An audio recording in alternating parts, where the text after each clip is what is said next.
Dito ako ngayon guys sa aking garden. Ayan. Ayan na, nanguha ako ng mga okra. Ayan.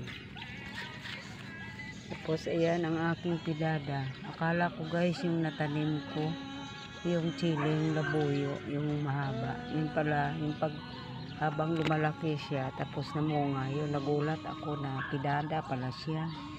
Ayan. Pero okay na rin siya kasi maganda yan siya eh. Lagay sa mga salad. Ayan, 4 na puno ito guys. Ayan, namunga na rin yung iba. Saka ito yung mga okra ko at saka yung aking mga saluyot. Ayan. Saka ito yung aking papaya guys. Ayan, namunga na rin ang papaya ko guys. Ayan. Ayan. Saka itong saluyot ko. Saka ito yung aking mga malunggay.